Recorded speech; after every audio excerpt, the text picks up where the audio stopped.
Olá, queridos alunos! Sejam bem-vindos a mais uma aula de Introdução à Programação para a turma de Matemática Computacional.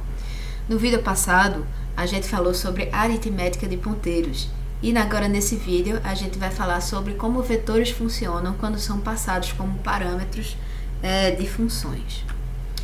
Então, a gente sempre falou que as variáveis são passadas como parâmetro por valor, ou seja, é feita uma cópia daquele valor que é atribuído dentro de uma variável local que só pode ser utilizada dentro daquela função e depois esse valor é perdido, a não ser que você retorne esse valor para quem está chamando a função.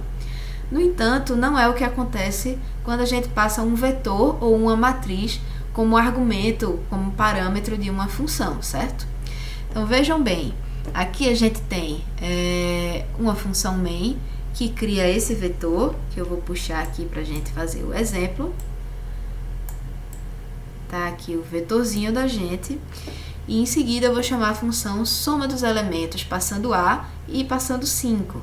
A gente já sabe, né, que quando a gente passa um vetor sem passar os colchetes dele, a gente está se referindo ao endereço da primeira posição dele, né? Então, a gente está passando um endereço de memória como parâmetro de uma função. E o que acontece é que a gente vai ter acesso a esse vetor A aqui, dentro da função, A, dentro da função soma dos elementos, certo?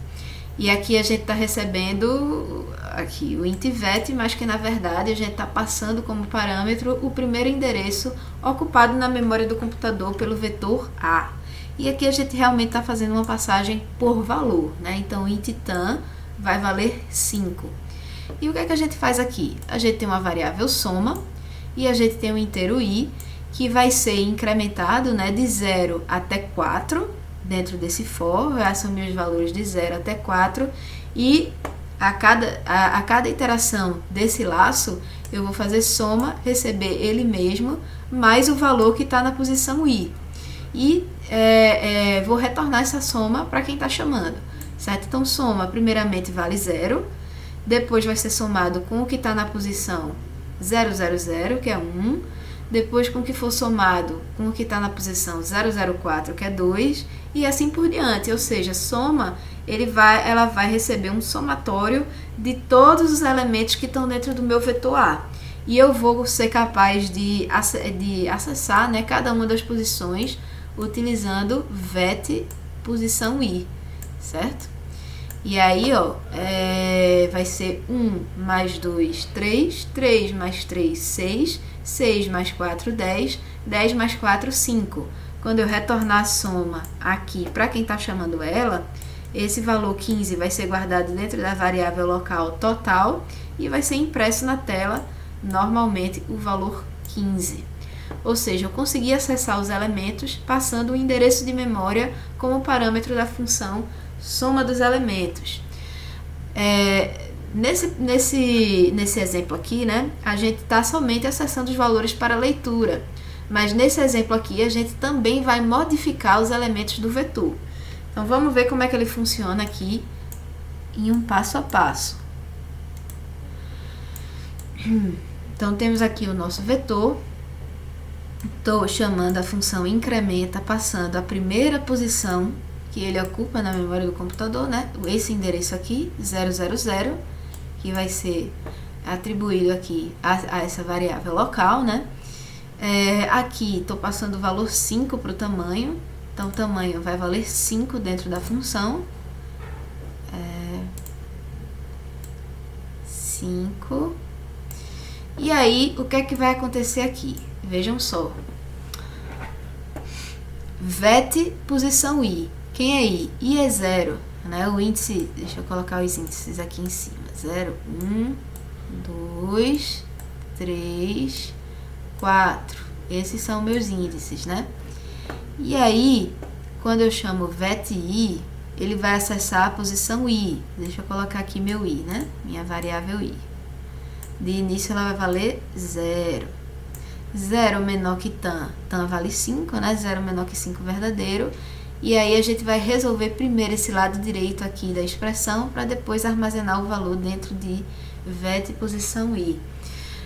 I é 0, vou pegar o que está no índice 0 do meu vetor, que é 1. Então aqui, ó, eu vou substituir vet i por 1. E a continha vai ficar 1 mais 1, que é igual a 2. Então, vou guardar 2 lá de volta na posição 0. Apago 1 aqui e vou fazer 2, né? E aí, gente, quando eu voltar para analisar a minha condição de parada novamente, meu i vai ser incrementado, que era 0. Agora vai passar a ser 1. E, ó, agora eu vou pegar a posição 1. Então, aqui vai ficar 2 mais 1, né? 2 mais 1, que é 3, e vou guardar de volta na posição 1. De volta na posição 1. E assim por diante, certo? Ou seja, a gente vai percorrer todos os elementos desse vetor e vai adicionar 1 em cada um dos valores que está armazenado dentro desse vetor. Aí, aqui, ó, em vez de ser 3, vai virar 4. Opa. Aqui vai virar 5. E aqui vai virar 6, ok? E aí, encerra, né, a execução da minha função, do meu procedimento, né, que é void, não retorna nada. Mas quando a gente volta para o main, porque a execução da função é assim, né? Executa essa linha aqui, vai criar o vetor com 1, 2, 3, 4, 5. Aí, ó, chama a função incrementa. A função main vai ficar esperando a função incrementa ser executada. Na função incrementa, a gente está modificando os endereços de memória do vetor A, certo? Modificou de 1, 2, 3, 4, 5 para 2, 3, 4, 5, 6. E aqui a gente vai percorrer novamente esse vetor para imprimir o valor dele na tela, certo? Então, aqui, ó, imagine que aqui é o console. Deixa eu escrever aqui, console. E no console, o que é que vai ser impresso na tela? Os novos valores, certo? Serve para a gente ver que realmente a gente conseguiu modificar o vetor fora da função onde ele é declarado, tá? Então, aí vai ser impresso os novos valores, que vão ser 2, 3, 4, 5 e 6, ok, gente? Aqui a gente viu um exemplo de como é que funciona passagem de parâmetro por referência. E aí, a gente vai ter o mesmíssimo exemplo aqui, só que ao invés de passar como parâmetro da função um vetor de inteiros, eu estou passando um ponteiro para um inteiro, certo? Trazendo aqui o nosso vetor, né? Nosso vetor A, lindo, maravilhoso, foi criado na memória do computador na função main. Olha aí, A recebe 1, 2, 3, 4 e 5. Aqui embaixo estão os seus endereços de memória. E logo em seguida eu vou chamar a função incrementa, passando A, ou seja, estou passando esse endereço aqui, né? 000. E aqui, ó, eu vou ter uma variável local chamada vet,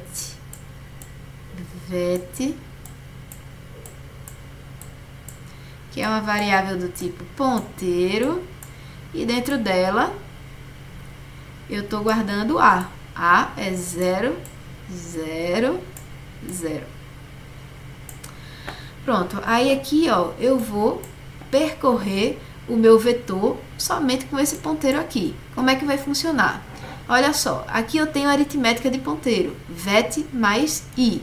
E aí a gente tem que ver qual é o valor que i está valendo naquela iteração do meu for, né? Na primeira iteração, meu i vale 0, então eu vou pegar a posição 000 mesmo e vou pegar o conteúdo dela. Então, aqui, ó, estou pegando o conteúdo dela. Qual é o conteúdo da posição 000? É 1. Né? Então, eu vou substituir isso aqui por 1. 1 mais 1 vai ser 2. E onde é que eu vou guardar? Eita, o meu 2 aqui saiu uma beleza, hein? Haja coordenação motora, Brasil.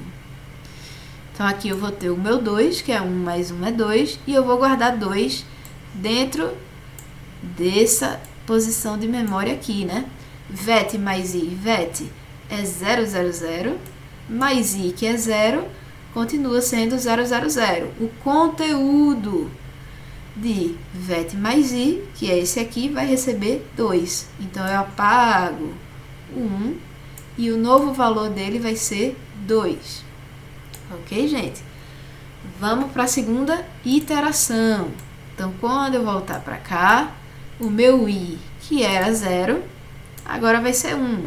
Vai ser incrementado em uma unidade. Então, ele agora, ó, vale 1. E aí, eu vou fazer novamente, né? VET. Deixa eu dar uma apagada aqui para a gente enxergar.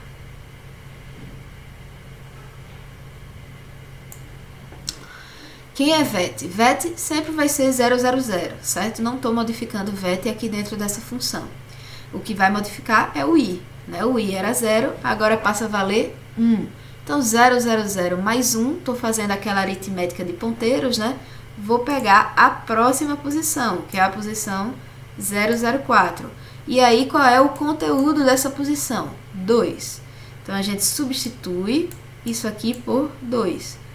2 mais 1, 3. 3 vai ser guardado aqui dentro dessa posição, né? VET mais I, a gente já viu que é 004. E o conteúdo vai deixar de ser 2 para receber 3. Vamos para a próxima iteração. Meu I, que era 1, agora vai ser 2. Vou fazer novamente a aritmética de ponteiros, né? 000 mais 2 posições, eu vou, ó, pulei uma, pulei 2. Vou pegar 2 posições na frente, que é 008. O conteúdo apontado por essa posição é 3. 3 mais 1 vai ser 4. Vou guardar 4 aqui de volta, né? Que vai ser nessa posição aqui. De forma que, na próxima iteração, meu I vai ser 3, e aí eu vou pular 3 posições, ó, 1, 2, 3, e aí vou fazer a mesma coisa, vou modificar aqui, né? Em vez de 4, vai ser 5, e por último, meu I vai valer 4. Então, estou aqui, ó, 1, 2, 3, 4. Vou modificar o conteúdo desse endereço de memória, que vou, ó, era 5, e agora vai ser 6. E aí, finalizo a execução do meu procedimento. E aí, quando a gente volta para main, terminei de executar o incrementa, volta para main, o meu vetor deixou de ser 1, 2, 3, 4, 5 para ser 2, 3, 4, 5, 6, que é o que vai ser impresso na tela. Ok, gente? Então, a gente viu como é que funciona vetor sendo passado como parâmetro. Matriz vai funcionar da mesma forma, porque matriz nada mais é do que um vetor de vetor, mas a gente vai deixar esse assunto para uma próxima aula. Ok, pessoal? Então, se você entendeu e não tem mais dúvidas, aperta o play e a gente se encontra no próximo vídeo. Um abraço!